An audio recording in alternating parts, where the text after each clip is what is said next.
हर पीर से जुमा अपने फेवरेट शो न्यूज़ आई को यूट्यूब पर देखने के लिए डॉन न्यूज़ के ऑफिशियल यूट्यूब चैनल पर आइए, उसको सब्सक्राइब कीजिए और बेल आइकन को प्रेस कीजिए।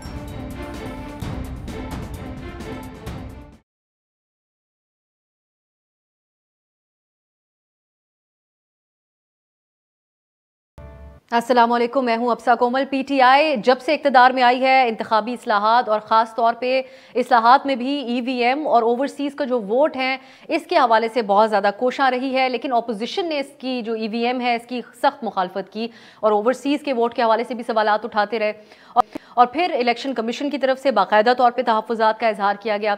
हुकूमत ने 3 साल तक कोशिशें जारी रखी और बिल आखिर पार्लियामेंट का मुश्तरका इजलास बुलाकर अपनी मनपसंद ये इंतखाबी इस्लाहात का कानून मंजूर करवा लिया। अब बात आई है इस कानून पर अमलदारी की, इसके अमल दरामद करने की। तो कल विफाकी वज़ीर इत्तलात ने इलेक्शन कमीशन को खबरदार करते हुए कहा कि कानून तो बन गया है और जो भी इलेक्शन अब होगा, अब के बाद होगा, वो ईवीएम के जरिए ही होगा।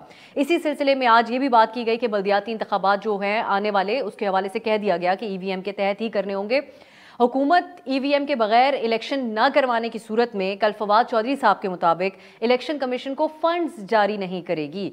इस बयान पर एक नई बहस छिड़ गई है। आईनी माहिरीन ने आके इस पर बात की और ये कहा गया कि इलेक्शन कमीशन एक आईनी इदारा है, हुकूमत इसके फंड्स को नहीं रोक सकती और इसके फंड्स को रोकना तौहीन अदालत होगी और इलेक्शन कमीशन वजारत खजाना से बराह रास्त फंड्स हासिल कर सकता है।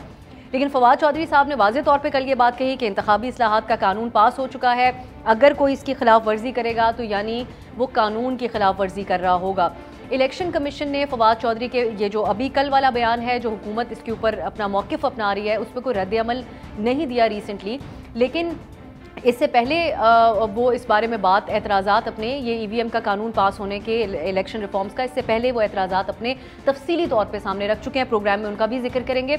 अब सवाल ये है कि क्या हुकूमत इलेक्शन कमीशन से ज़बरदस्ती ये काम करवा सकती है कि हर हाल में अगले इंतखाबात ईवीएम के तहत हों, वरना फंड्स नहीं मिलेंगे। और फिर अपोजिशन जो कि इंतखाबी इस्लाहात में ईवीएम की काफ़ी मुखालफत करती आई है, वो इस सिलसिले में क्या करेगी, क्योंकि पार्लियामेंट से तो कानून पास हो चुका और अपोजिशन कुछ ना कर सकी।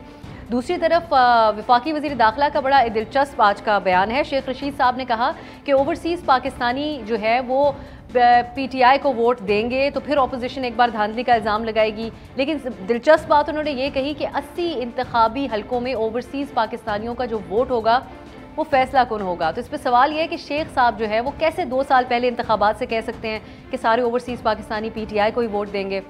पीटीआई हुकूमत जो है उस ये सवालात सारे रखेंगे। एक और भी मामला है जो कि पीटीआई शफाफियत के हवाले से बहुत ज़्यादा ज़ोर देती आई है और अपोजिशन में जब थे तो बड़ा सवाल उठाते थे उस वक्त की हुकूमत के ऊपर। लेकिन एक रिपोर्ट सामने है इस वक्त कोविड ऑपरेशन के हवाले से, कोविड का जो पैकेज था, रिलीफ पैकेज, उसके हवाले से जो रिपोर्ट सामने आई है। अपोजिशन ने सवालात उठाने शुरू कर दिए हैं, तहकीकात का मुतालबा भी किया है और हुकूमत जो है वो कोविड फंड्स के हवाले से जो तहकीकात है, ये पहले यही खबर थी सामने कि इस पर नहीं चाहती थी कि सामने आए, लेकिन फिर ऑडिट किया गया और उसके बाद वो खबर भी सामने रखनी पड़ी। वो और भला हो इसमें IMF का, जिनकी हिदायत पर ये सारा मामला सामने लाना पड़ा और हमारे ज़्यादातर मामलात IMF की डायरेक्शंस के मुताबिक ही आजकल चल रहे होते हैं। तो मजबूर होकर हुकूमत को कोविड फंड की जो ऑडिट रिपोर्ट है उसको सामने तो लाना पड़ा और उसमें थोड़ी बहुत नहीं 40 अरब रुपए की बेज़ाब्तियों का, बेकायदगियों का इंकशाफ हुआ है। और अब देखा जाए अगर तो ये जो बेकायदगियाँ हैं इनका ताल्लुक हुकूमत के 2 अहम इदारों में से है और प्रोग्राम से है, जैसा कि NDMA के ऊपर सवालात उठ रहे हैं एहसास प्रोग्राम के हवाले से, और तफसीली रिपोर्ट है, इस पर हम बात करेंगे प्रोग्राम में तफसीली तौर पर। तो ये जो सारे मामलात हैं और सारी चीज़ों से बढ़कर NCOC का जो इदारा है उसने बड़े अहसन तरीके से ये सारे कोविड के मामलात को संभाला और ये बात भी हकीकत है कि कोविड का बेहतरीन तरीके से पाकिस्तान ने उसको टैकल किया है इशू को। लेकिन जो इतनी बड़ी बेज़ाब्तियों के सवालात उठ रहे हैं उस पर NCOC की तरफ से भी अभी तक कोई बाकायदा तौर पर बयान सामने नहीं आया और हुकूमत भी एज सच उसका दिफा करती हुई नज़र नहीं आ रही। तो जो सवालात जन्म ले रहे हैं इसके ऊपर हम प्रोग्राम में बात करेंगे।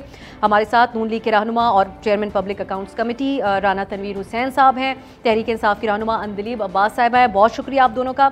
और ईवीएम का जो मामला है, इलेक्शन के जो मामलात हैं, इसके हवाले से हम प्रोग्राम के दूसरे हिस्से में बात करेंगे। हमें सदर पिलडैट अहमद बिलाल महबूब साहब ज्वाइन करेंगे प्रोग्राम के दूसरे हिस्से में। राना साहब, अंदलीब साहिबा, आपसे मैं आगाज़ कर लेती हूँ।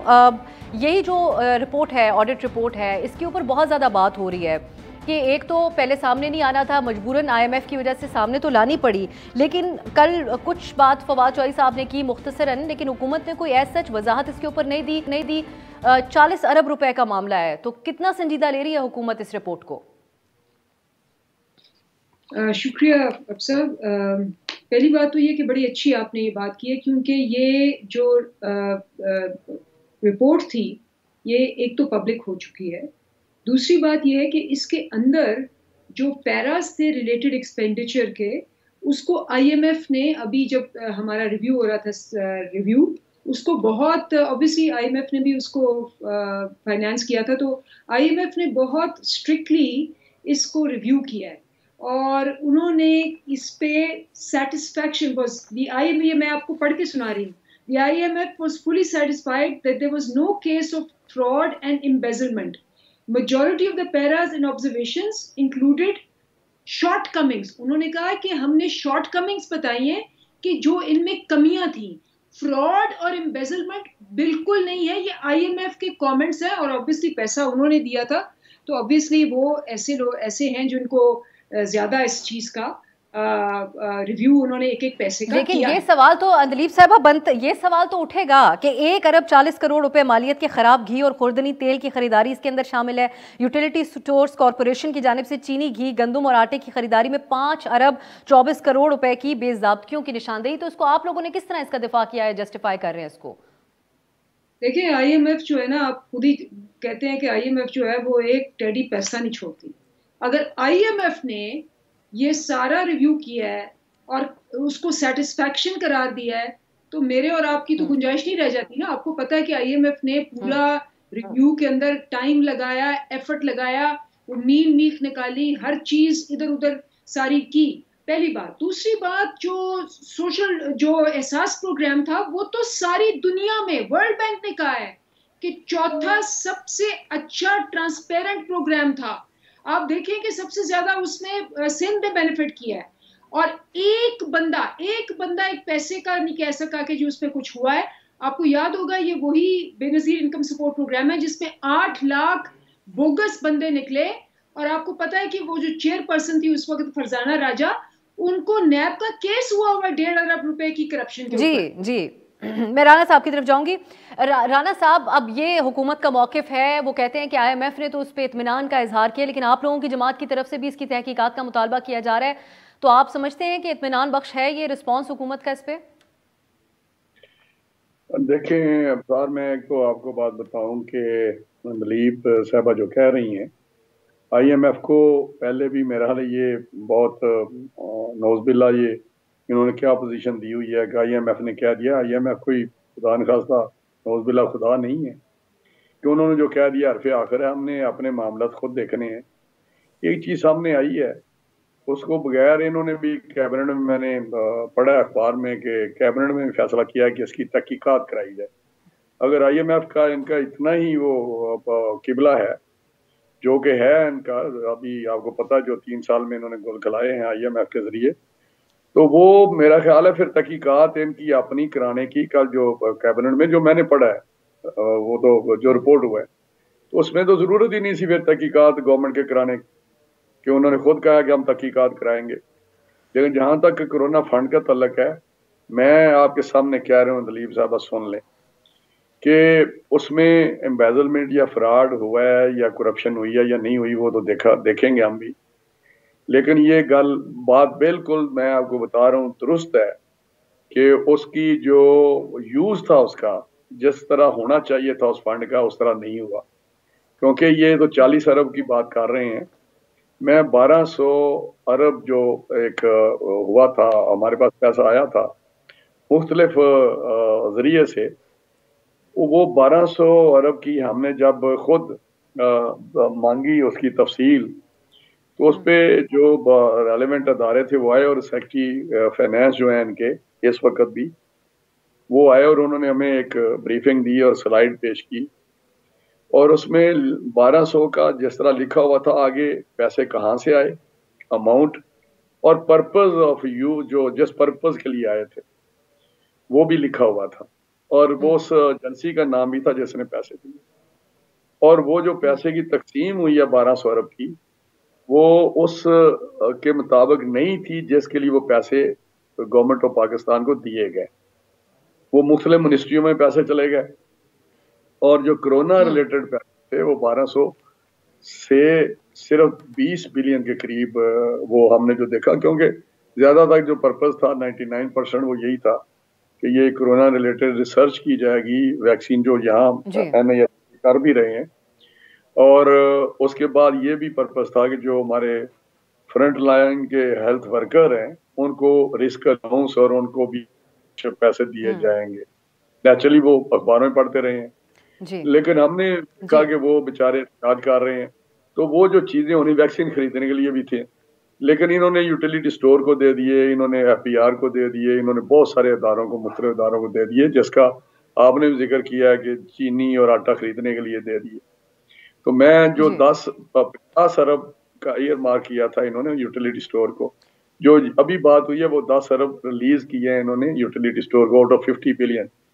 उसमें जो 10 बिलियन है उसकी जो यूज है वो भी ये जरा दिलीप साहब पता कर लें कि कुछ थोड़े से पैसे हैं जो पॉजिटिव साइड पे खर्च हुए हैं। ठीक है जी, ये मैं उनकी तरफ लेके जाती हूँ, यही बात राना साहब आपकी जी।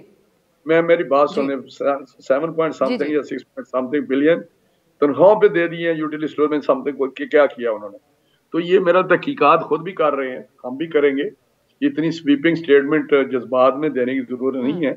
इन्होंने तो नहीं खाए, ये अगर पैसे गलत इस्तेमाल हुए हैं या किसी ने गड़बड़ की है तो वो तो सामने आनी चाहिए। अच्छी बात है, ये तो खुद तहकीकात करा रहे हैं, बजाय कहें कि हम तहकीकात करा रहे हैं।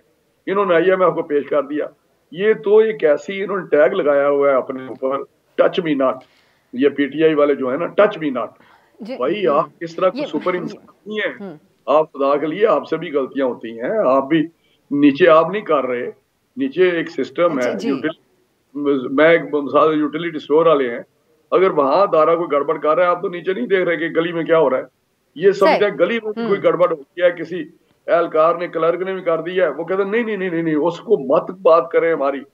भाई आप मैं रिस्पांस ले लेती हूँ जी। जी राना, ये पॉइंट राना साहब आपने बयानियां छोड़ दें और हकीकत की दुनिया में आए। ये एक गवर्नमेंट है, आपकी गवर्नेंस बहुत बुरी है, आप मिसमैनेजमेंट हो रही है आपसे, उसको इम्प्रूव करने के बजाय आप कहते हैं टच मी नॉट। सही, तो टच मी नॉट। मुझे ब्रेक की तरफ जाने राना साहब, जो आपने पॉइंट उठाया, हम ब्रेक के बाद उसी पे रिस्पांस लेंगे अंदलीप साहिबा से कि ये IMF के दबाव के बाद तो ये रिपोर्ट सामने आना और ये सारा कुछ होना, वो तो एक बात है। जो पहले से सवालात रेज किए जा रहे थे, ये इसलिए इतना अहम मामला है नाजरीन क्योंकि बड़ी मेहनत से NCOC की तरफ से और ओवरऑल हमारे जो हेल्थ केयर के लोग हैं उनकी तरफ से बड़ी मेहनत की गई कोविड से पाकिस्तानी अवाम को बचाने के लिए। अगर ये मामला मुतनाज़ हो जाता है तो ये फिर सवालात उठते रहेंगे और बड़ा ज़रूरी है कि हुकूमत इमरजेंसी बुनियादों के ऊपर इस मामले पे तहकीकात करे। ये मामला और EVMs का भी इशू है, बात करते हैं एक ब्रेक के बाद।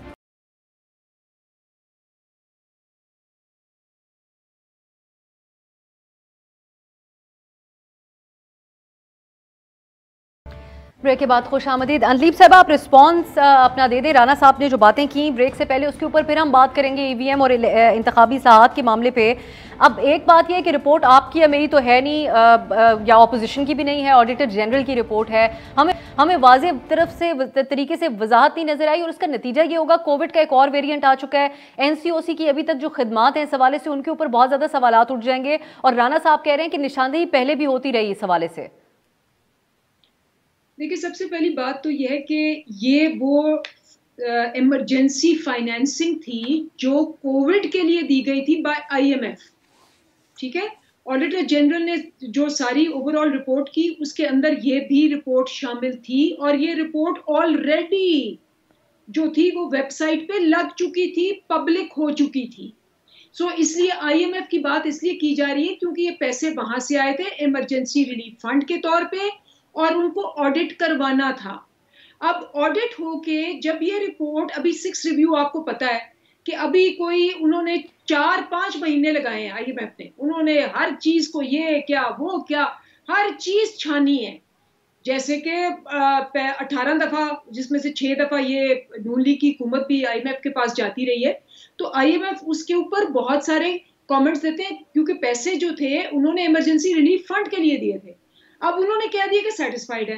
अगर ये समझते हैं, क्योंकि पीएससी में भी है, ऑपोजिशन में भी है, अगर ये समझते हैं कि कोई ऐसा काम है, रिपोर्ट तो कब की लगी हुई है, अगर ये समझते हैं आईएमएफ ने काम सही नहीं किया या ऑडिटर जनरल ने काम सही नहीं किया या उस रिपोर्ट में कोई गड़बड़ है, ऑपोजिशन का काम है कि वो उस पे फैक्ट्स लेके आए। ऑपोजिशन का काम ये नहीं है कि टीवी पे आके कहे जी ये भी गलत, ये भी गलत, ये भी गलत, और कोई चीज ना करे।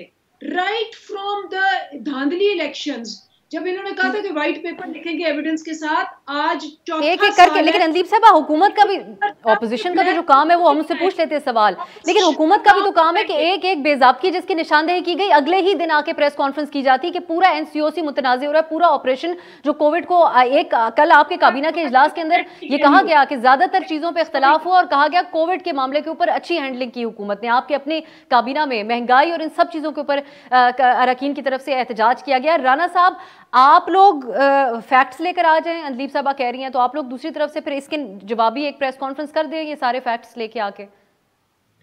देखिए, मैं तो ऐसी बात ही नहीं कोई कर रहा। अंदलीप साहबा मेरा हाल है फिर उसी जज्बे में है।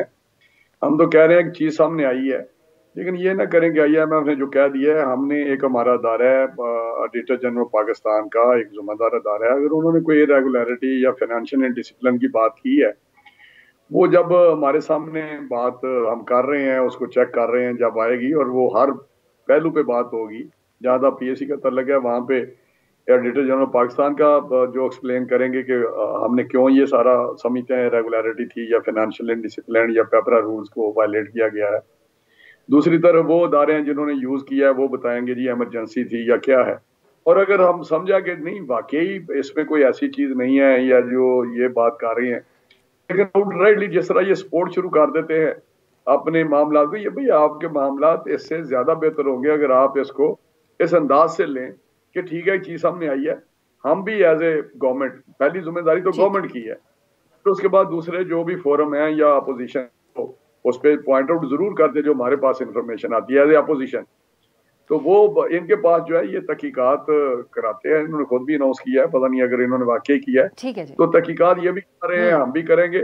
जो सही सूरत हाल होगी, जो अगर कोई गड़बड़ हुई, जो जिम्मेदार उसके खिलाफ हम अपने फोरम पे पीएससी पे जरूर एक्शन लेंगे।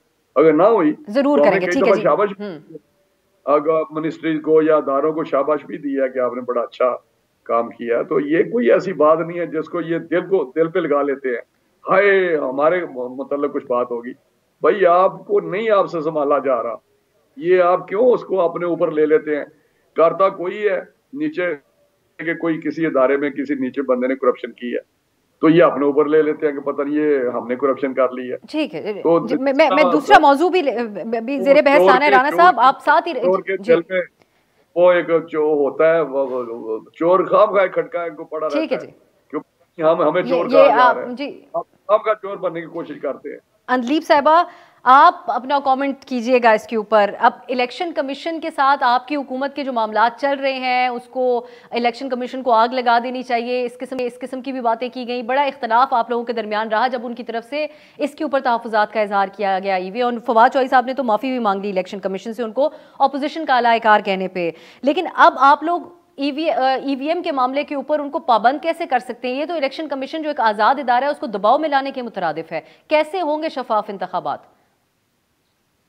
देखिए, एक कानून होता है और एक आपकी अपनी जिम्मेदारी होती है। अच्छा, इलेक्शन कमीशन तो इस वक्त जितने इंतखाबात हुए हैं, इलेक्शन कमीशन को एक पार्टी या दूसरी पार्टी ने जरूर पुनः, मतलब इलेक्शन कमीशन की 1970 के बाद, जैसे नवाज शरीफ कहते हैं कि आज तक कोई इंतखाब जो है वो फ्री एंड फेयर नहीं हुआ, यानी 3 दफा जब वो भी आए थे तो वो धांधली करके आए थे। तो अगर ये सिस्टम चलता रहेगा तो धांधली होती रहेगी। अब इस सिस्टम को चेंज तो करना है। इसके लिए इलेक्शन कमीशन ने, और मेरे पास ये इनकी मैं लेके आई हूँ आज, ये अपनी 3rd स्ट्रेटेजिक प्लान 2019-2023, ये इन्होंने खुद इसमें लिखा हुआ है, स्ट्रेटेजिक पिलर नंबर 8, कि जी हमने पहले इलेक्ट्रॉनिक वोटिंग मशीन्स जो हैं 2021 दिसंबर तक उनकी टेस्टिंग करके हमने पूरे ही उसको खत्म कर लेनी है। और अगर इन्होंने नहीं की तो 2 बातें हैं। एक तो ये कि इलेक्शन कमीशन ने अपने किया हुआ वादा खुद ही तोड़ दिया, और दूसरा इलेक्शन कमीशन के अंदर बिल्कुल एक बड़ी क्लियर लाइन है जो वो फॉलो कर रहे हैं, खुद लिख के अपने स्ट्रेटेजिक प्लान में वो बाहर निकल गए हैं। और ये बेस्ड किस पे है? 2017 के इलेक्ट्रॉनिक जो रिफॉर्म्स हुए थे कि जी इलेक्ट्रॉनिक वोटिंग मशीन लाई है। तो इलेक्शन कमीशन को तो काउंटेबल होना चाहिए कि खुद आप लिख के आप मुकर गए हैं, अब लॉ आ गया, लॉ भी तोड़ेंगे तो आप कानून तोड़ेंगे। इलेक्शन कमीशन कानून तो फॉलो कर सकता है अदलीब साहबा। पहली बात तो आईनी मामले के ऊपर हम एक आईनी का मामले के ऊपर तो मैं कह रही हूं, मैं एक और सवाल आपसे कर लूं, आप अपने जवाब में शामिल कीजिएगा। सवाल तो फिर भी शफाफियत पे उठते रहेंगे कि जब आप पहले ही कह देंगे कि जो 80 हल्के हैं उनका जो ओवरसीज का वोट होगा वो बड़ा फायदेमंद साबित होगा हमारे लिए, तो इस पे तो सवालात वैसे ही शफाफियत के ऊपर उठेंगे। फिर ईवीएम और आरटीएस के मामले के ऊपर भी ऑपोजिशन की बातें हैं। आपने बेशक कानून पास कर दिया, लेकिन मामला इलेक्शन का है जिसके अंदर तमाम स्टेक होल्डर्स होते हैं, उनका तो तहफुजात मौजूद है इसके अंदर। अच्छा, मैं इसका जवाब देती हूँ, लेकिन मुझे भी उतना ही मौका दें, क्योंकि जैसे ही मैं जवाब देना शुरू होती हूँ आप बीच में बोल पड़ती हैं। उनको आपने बिल्कुल इंटरप्ट नहीं किया, उसी तरह मुझे भी मौका दें। I am just asking for a fair equal chance. जरूर। अच्छा जी, अब इलेक्ट्रॉनिक वोटिंग मशीन के ये पूरा जो है जिसको कहते हैं ना स्टेटस को माफिया, ये क्यों खिलाफ है?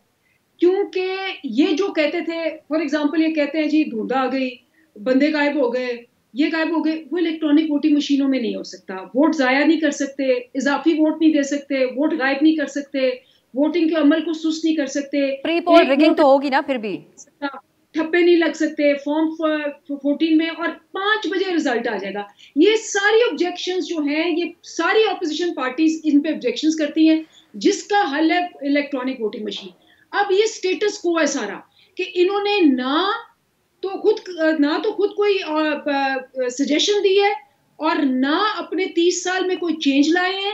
और हम जो मुझे एक शॉर्ट ब्रेक की तरफ जाना है अंदीप साहब, वापस आके आपकी तरफ ही आऊंगी। इसकी इंप्लीमेंटेशन पे सवाल उठ, ये तो सारी चीजें बुलडोज हो गई, आपने कानून ही पास कर लिया, ये सब चीजें एक तरफ रह जाती हैं। इलेक्शन कमीशन ये कह रहा है कि हम इतनी मशीनें किस तरह बनाएंगे, इस सब चीजों के ऊपर जो जराए भी इलेक्शन कमीशन के बताते हैं वो अभी तक परेशान बैठे हैं। एक ब्रेक की तरफ जाते हैं, हम एक्सपर्ट ओपिनियन भी अहमद बिलाल साहब का शामिल करेंगे एक ब्रेक के बाद।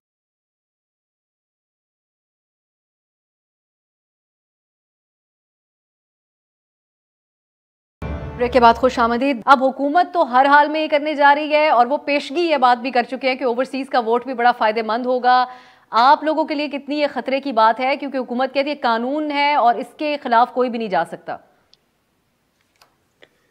नब्ज़ार, मैं एक बात आपको बताऊं कि पहले तो मैं थोड़ी सी इसकी वजाहत करना चाहता हूं कि कितनी ये शफाफियत चाहते हैं, या इनके वाकई यही मतमे नज़र है, या इनका यही प्रोग्राम है कि शफाफ इलेक्शन हो, जिसके लिए ये वोटिंग मशीन की बात करते हैं। ये जो जितने भी ज़मीनी इलेक्शन हुए हैं इनके दौर में, गवर्नमेंट जब से इनकी आई है, वो हर ज़मीनी इलेक्शन पे क्वेश्चन मार्क है और उंगलियां उठाई गई हैं। इनकी तरफ से जितनी भी धांधली हो सकती है, जो मुख्तलिफ ज़राए से कर सकते हैं। और डस्का का एक मॉडल है, जो ये अभी आप खुद ही अंदलीब साहबा बात कर रही थी कि द्वंद्व में मिसिंग हो जानी, वो नहीं होगी, मशीन होगी। भाई करता कौन था, किसने के बंदे द्वंद्व में गायब किए, ये भी सोचे ना। अगर आपकी नीयत वाकई है तो ये आपके एक्शन से, आपके कंडक्ट से रिफ्लेक्ट होनी चाहिए। वो तो ठीक है राना साहब, मुझे एक और मैं एक आपसे ही पूछ रही हूँ। अब NA 133 के अंदर प्री पोल रिगिंग के इतने बड़े इल्जामात लगे कि कल ही हमारे पास अली परवेज मलिक साहब आए थे, उन्होंने कहा कि सीनियर लीडरशिप इन्वॉल्व हुई, वहां पे वोट बेचा गया, पीपल्स पार्टी की तरफ से खरीदा गया वोट। तो आप लोगों ने भी सिर्फ EVM और ओवरसीज के वोट को क्यों बुनियाद बना लिया, और ओवरऑल इस्लाहात की बात पे क्यों नहीं आप लोग भी आए ऑपोजिशन? नहीं, देखें, जो 133 का है वो तो एक इंक्वायरी हो रही है, पता चल जाएगा किस तरह वो मैनेज किया गया है, किस तरह वो बनाई गई है फिल्म। वो भी सारी बातें आपके सामने हैं कि एक कमरे में बैठ के वहां पे पोस्टर लगा के बंद कमरे में और मास्क पहन के सारे उन्होंने सारा काम किया और एक पे बना के वीडियो और उसको एयर कर दिया गया। तो मैं समझता हूँ वो बातें सामने आ जाएंगी। हमें तो जरूरत ही नहीं है, अल्लाह का फजल है, बड़ी पॉपुलर पार्टी है और वोट लोग देना पसंद करते हैं। और इनकी अपनी गवर्नेंस की वजह से जो इन्होंने तबाही मचाई हुई है पाकिस्तान में, वो कोई बंदा इधर इलेक्शन में इनको वोट नहीं देगा। लेकिन जो मैं बात करना चाहता हूँ वो है कि कोई भी ला जो कहता नहीं, जिस तरह फवाद के हिसाब से तो कोई नहीं, ठीक है, वो क्योंकि ला नोइंग आदमी है, प्रैक्टिस भी करते रहे हैं, उनको तो पता होना चाहिए कि कानून बनाने से कानून और इम्प्लीमेंटेशन में बहुत फर्क होता है।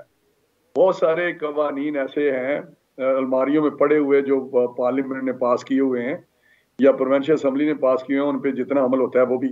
मैं कल भी मैंने एक मिसाल दी थी कि नैब लाज में ये चेक कर लें, ये नलीफ साहबा भी अभी निकाल लें उसे, वहां लिखा हुआ है कि the court shall decide the case within 30 days। Court shall decide, shall means mandatory है और 7 साल वहां पे केसेस चलते हैं। तो ये मैं एक 101,000 मिसालें दे सकता हूँ जो अभी 18th अमेंडमेंट की जो टोटल एग्जीक्यूशन है या उस पर अमल दरामद सूबों में कैपेसिटी नहीं है, वो उस तरह नहीं कर सके जितनी कि उनको अख्तियारात मिले। अभी तक वो टेला डाला काम चल रहा है, कैपेसिटी नहीं है। मैं तो वो ये एक्सप्लेन साहब आपकी इजाज़त से मैं अहमद बिलाल साहब की तरफ जाऊंगी ताकि हमें एक एक्सपर्ट ओपिनियन भी। जी जी जी फाइनली मुझे मेरे साथ अहमद बिलाल साहब हैं आप। जी जी जी राणा साहब मैं दोबारा आती हूँ आपकी तरफ ताकि हम एक बुनियादी जो आप बात कर रहे हैं इसके ऊपर एक कॉमेंट एक। जी जी जी बिल्कुल आप साथ ही रहेगा राणा साहब। अहमद बिलाल साहब आप अगर मुझे सुन पा रहे हैं तो प्लीज हमें इसे रहनुमाई कीजिएगा हमारी कि क्या हुकूमत रोक सकती है फंड्स इलेक्शन कमीशन के अगर ये कानून बन चुका है तो? देखिए मैंने जो कल फवाद चौधरी साहब की गुफ्तगू सुनी है उसमें भी उनको बेनिफिट ऑफ डाउट देना चाहिए। वो ये कह रहे हैं कि हमें, कुछ लोग ये कह रहे हैं कि हम ये फंड उसी सूरत में दे सकते हैं जब वो ईवीएम यूज करें। उन्होंने ये नहीं कहा कि उनको ये हुकूमत ने कोई ये फैसला कर लिया है या उनको इस बारे में यकीन है कि फंड रोके जा सकते हैं। मेरे ख्याल में फंड कतई नहीं रोके जा सकते। देखिए इस इलेक्शन कमीशन के फंड्स की तो इतनी सैंक्टिटी है कि आर्टिकल 81, 82 के अंदर उसका जिक्र है कि ये चार्ज एक्सपेंसेस होंगे। यानी इसका मतलब ये है कि इसके ऊपर वोटिंग भी नहीं होगी। इसके ऊपर आप गुफ्तगू कर सकते हैं लेकिन जो इसका बजट है, जो इनके एक्सपेंडिचर है, वो चार्ज होगा बिल्कुल इसी तरह जिसका सदर ममलिकत का होता है, जिसका कौमी असम्बली का होता है, जिसका सेनेट का होता है। तो इनके फंड रोकने की तो कोई पॉसिबिलिटी नहीं हो सकती। मेरे ख्याल में इस पे तो बात करना भी मेरे ख्याल में गैर मुनासिब था। पता नहीं उन्होंने किसके कहने के ऊपर ये बात की है, किसी ने उनको मशवरा दिया, किसी माहिर कानून ने, क्या। लेकिन मेरी राय में तो इलेक्शन कमीशन के फंड रोकने का मतलब ऐसा ही है जैसे कल को कोई कहे कि हम सेनेट के फंड रोक लेंगे, हम कौमी असम्बली के फंड रोक लेंगे अगर उसने एक कानून पास ना किया। तो ये मुमकिन नहीं होता इस तरह के कॉन्स्टिट्यूशनल एंटिटीज के फंड्स को रोकना। और मेरे ख्याल में ये सोचना भी गलत होगा कि इलेक्शन कमीशन क्यों रोकेगी ईवीएम का इस्तेमाल। जब आप कानून बना चुके हैं तो वो अपनी पूरी कोशिश करेंगे अमली तौर पे। अगर वो अमलन मुमकिन ना हो तो बात दूसरी है। अब इतने पीरियड में अगर वो प्रोक्योर ना कर सके या उनके बारे में इंफ्रास्ट्रक्चर ना मुहैया कर सके, जिसकी वो निशानदेही कर रहे हैं, subject to security and secrecy, ये कानून में लिखा हुआ है। तो अगर वो सीक्रेसी और सिक्योरिटी स्टैब्लिश नहीं कर पाएंगे तो फिर मजबूरी होगी, फिर उनकी बात माननी पड़ेगी। अहमद साहब मुझे एक ब्रेक की तरफ जाना है लेकिन मैं वापस आके आपके फवाद साहब के बयान की जो आपने की, हमने थोड़ा उस तरीके से भी इसको देखा क्योंकि बड़ा वाजे लगा जो उन्होंने बात की। उन्होंने कहा फंड्स रोक लिए जाएंगे और साथ ही उनसे जब सवाल हुआ तो उन्होंने कहा इसकी जो खिलाफ वर्जी करेगा, इलेक्शन कमीशन के हवाले से सवाल हुआ था, उन्होंने कहा वो कानून की खिलाफ वर्जी करेगा। हुकूमत इसको इस तरीके से देख रही है तो इस तशरीह के मुताबिक फिर मजीद बात होगी एक ब्रेक के बाद। ब्रेक के बाद खुश आमदीद अनलीफ साहबा, बहुत क्विक कमेंट अगर आप दीजिए, मेरे पास आखिरी लम्हात है प्रोग्राम के। अहमद बिलाल साहब ने बात की इलेक्शन कमीशन के इदारे की सैंटिटी की, आप वो कहते हैं सवाल भी नहीं हो सकता फंड्स के हवाले से। आप वजाहत कर दें कि आप लोग ये कह रहे हैं कि फंड्स रोके भी जा सकते हैं या हर हाल ईवीएम के तहत अगला इंतखाब करवाना होगा? आई थिंक कानून तो बन गया है और उसके तहत ईवीएम का करवाना पड़ेगा। मैं तो आपको पहले भी दिखा चुकी हूँ कि ये तो उन्होंने खुद 2019 में अपना लिखा हुआ है प्लान, तो वो अपने प्लान पे पीछे हट गए हैं। उन्होंने अपनी कमिटमेंट्स नहीं पूरी की। दिसंबर तक ये लिखा हुआ है कि इन्होंने सारी वहाँ टेस्टिंग वगैरह कंप्लीट कर लेनी थी। तो 3 साल अगर इन्होंने नहीं की इलेक्शन कमीशन ने, तो ये कसूर किसका है? ये कसूर तो इलेक्शन कमीशन का है। मैं तो आपको उनका अपना प्लान दिखा रही हूँ 2019। ये तो मैं आपको वो अहमद बिलाल साहब का जी आखिरी कमेंट अहमद बिलाल साहब का, इसी बात पे आपका आ गया पॉइंट, वजाहत भी हो गई। अहमद बिलाल साहब अब आप बताइए कि क्या इलेक्शन कमीशन के लिए मुमकिन भी है जो हुकूमत कह रही है कि ईवीएम के तहत हों इंतखाबात अगले? देखिए तो क्विकली मैं बताऊं कि इलेक्शन कमीशन पायलट प्रोजेक्ट के तहत इसकी टेस्टिंग कर चुका है, इसकी रिपोर्ट बना के हुकूमत को दे चुका है, हुकूमत उसको पार्लियामेंट के सामने ले कर चुकी है, पार्लियामेंट ने उसके ऊपर डिबेट नहीं की। और ये तकरीबन 4 साल होने को आएंगे। दिसंबर 2018 के अंदर ये उन्होंने, ये दिसंबर 2017 के अंदर उन्होंने ये रिपोर्ट बना के हुकूमत को पेश कर दी थी। ये इलेक्शन कमीशन की वेबसाइट के ऊपर भी मौजूद है वो रिपोर्ट।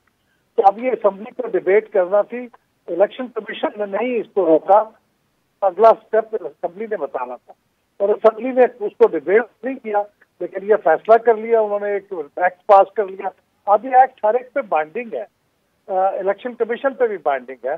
मैं इससे इख्तलाफ कर सकता हूँ, लेकिन एक कानून है, उसके ऊपर अमल होना चाहिए और मेरा कोई वजह नहीं। मैं समझता हूँ कि अमली तौर पे शायद पूरे पाकिस्तान में इसकी एप्लीकेशन एट वन टाइम मुमकिन नहीं होगी मेरे ख्याल में। मेरा इलेक्शन कमीशन ही बता सकता है कि वो कितने जल्दी इनको प्रोक्योर कर सकता है, टेस्ट कर सकता है, डिप्लॉय कर सकता है। अभी तो उसकी स्पेसिफिकेशन बननी है, उसका टेंडर इंटरनेशनल फ्लोट होना है, ये सारी चीजें वक्त लेती हैं जी।